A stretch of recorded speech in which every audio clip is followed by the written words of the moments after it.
and you're going to let them get open looks? 100%. Okay, good luck going forward.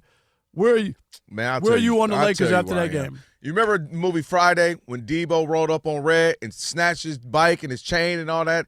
And he said, my mama gave me that chain later when he got it back. Debo rolled up on the block. And by Debo, I mean the Minnesota Timberwolves, who realized everybody wants the Lakers to win. Everybody's picking the Lakers. The Lakers supposed to get to the – I heard Rob and Kelvin talking about is it a failure if the Lakers don't make it to the finals. They heard that. And remember, this is the same team that got beat down by Luka last year. So that's also on their back of their brain. Luka took advantage of us. Luka gave us the business last year in the postseason. And they came in to Lakers home. The Lakers had a week off. Rumors are out there, reports are out there that they weren't scrimmaging enough and that J.J. Redick kind of wishes they would have scrimmaged more. And they forgot the physicality that are about to come in town with the Timberwolves. And Edwards, that's why people love him. And he didn't even have the greatest game. But he brought that attitude. Right. He's taking it to Luka. He's doing the Ant-Man, the Spider-Man in his face. He's face guarding LeBron like he was a defensive back going in the NFL draft. I mean, they brought the energy. Julius Randle banging on the glass, Gobert, and so many other of their bench players or their role players that you often kind of ignore, but they actually play well. I mean, Jay McDaniels going ballistic out there like he was Steph Curry, but also playing great defense. The Lakers got punked. The Lakers forgot what it took to win. They just thought, hey, we're the Lakers. We got Luka and LeBron. And Luka, this is my issue, Rob. Luka's points, and this is the first time I've ever said this, but I'm using a U. Uh-oh. Were fugazi. They were fugazi. Luka's points were fugazi. What I mean by that is Luka can wake up and put 30. Right. That's just natural. That's right. Yep. I don't care just simply about that. What I need from you is to also find other ways to win. Can I get you diving on the floor? Can I get you fouling a Timberwolf hard and looking at your team and say, let's go? He's like a big hard boy. foul. He's a big boy. Foul one of them hard. Foul Ant Edwards and look at your team and say, let's go. Snap out of it. Like it's no longer – the expectations are different now that you're with the Lakers. You're also playing with LeBron. Austin Reeves is playing well, and all eyes are on you. So I need you to wake the team up. It isn't just always with scoring. There's other ways to do that. Like I said, it's giving effort. It's diving on the floor. It's cussing a teammate out. It's drawing a charge. And I need you as the leader, also LeBron too. I'm not excusing him. But to me, that's what's disappointing. It's not just points. And I think Luka is going to slowly, as he continues to become, pro and veteran and a leader, realize you can affect games more than just your points or more than just your stat line. And I think Ant Edwards was a great example of that. Like you mentioned, he didn't have the greatest scoring out of his life, but what he also had was energy, effort on the defensive end, talking smack to the crowd, getting his teammates into it, drawing fouls, drawing charges, getting in Luka's face, getting in LeBron's face. That stuff energizes your team, man. And so I love seeing that from him. And I think the Lakers got a little wake-up call. Just because your shirt says Lakers, just because you have arguably the best offensive player in the league and one of the greatest players of all time in the league, that does not mean just a guaranteed win at all, in fact. No. And I think you're right.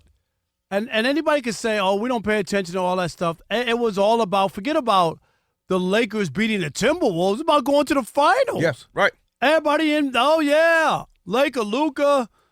All you need is Luka and LeBron, man. You're going to the finals. Are you kidding me? This is the playoffs.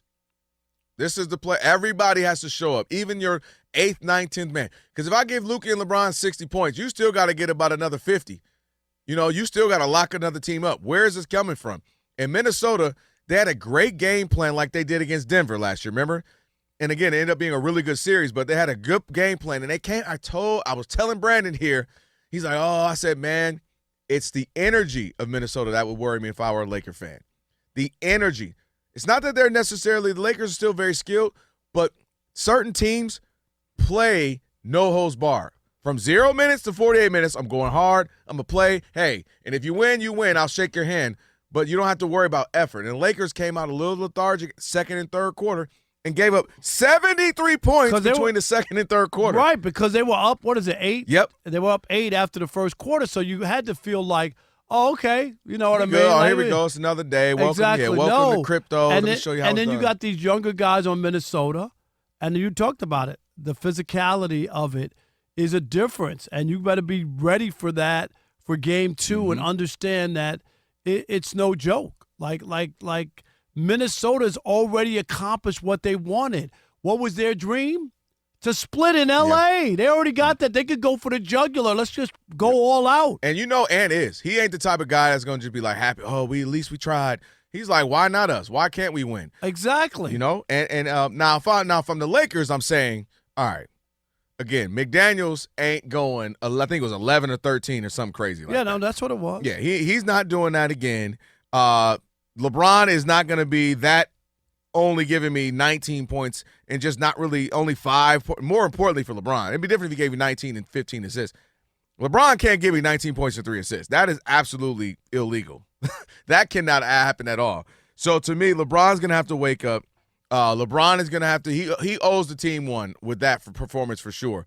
And so, again, I look at this team and I say that was the wake-up call that just because you have purple and gold jerseys, just because you have King James and you have Luka, the Minnesota Timberwolves are not going to fold. And now, J.J. Redick, let's see how you respond. What do you cook up? LeBron, I know you can't get every night at this age, but you had a night off in the meeting. Even though you were playing, you might as well count it as a night off. You got to show up. And again, Luka, I need a little bit more in the tangibles, more so than just simply scoring. And if you're Minnesota, you can't tell me you're not sky high. You didn't just squeak out a win or got luck. You smacked them up, and everybody took notice. And don't forget, this was a team that upset Denver last year. I know it's not exactly the same team, but they've been through some wars. You remember they won the first 2 games, if I remember correctly, last year in Denver. Yeah, it was and then they wind up going home and losing 2 out of 3, and it looked like, and then it was 3-3, and then they beat Denver in Denver to win the series. So this is a team led by Ant that has been through that. And there's no way they don't feel confident or feel good about where they are. And remember, too, Minnesota has been playing really good basketball at the end of the season. Because for a while, 2/3 of the season, they were underachieving. You're disappointed in what they were doing. You thought they'd be better. And then all of a sudden, they found their way. And the last stretch of the game, we'll totally exclude Oklahoma City Thunder. We know that. But also the Clippers, the Indiana Pacers. There have been a handful of teams who all of a sudden were playing some really good basketball the last stretch of the season, and they are one of those teams for sure. But yeah, if you're the Lakers, all right, wake up call, get smacked up at home. Ant talking smack. I mean, there are some videos of him going crazy in the crowd. I won't say what he said. I'll say one portion. Talking smack with the Laker fans. He goes, "Man, I'm worth $200 million. I'm worth $200 million." And then Rudy Gobert goes up to him and says, "No, 3. You're 3." And then he goes, "Oh, I'm worth $300 million." And then he goes, "My man region is larger than," and he just said that to the crowd. And I was like, and everybody, and the fans were like, I'm a Laker fan. I can't lie. I like this guy. Like, because he's just talking smack and he's into it. And it was funny to see even Laker fans like, all right, I kind of like this guy. Like, he's into it. 877-99 on Fox. 877-996-6369. A lot of people. It was all Laker heavy before game one. Forget about Minnesota. It was about going to the championship. And I'm not saying one game, one home loss derails everything. But I just wonder if people don't feel as good when you see some of the issues that you were talking about defensively and letting all these open shots and different things that need to be cleaned up. Otherwise, you'll wind up going home sooner than later. And that would be a big shot. I think the Lakers are fine, but I think they needed that get punched in the mouth, Debo snatch a chain in your own house moment. It's like, oh yeah, this ain't gonna be easy just because my name is LeBron, just because my name is Luka, and we wear Laker jerseys. You got to bring it, you got to play, and I think that was the reminder they needed.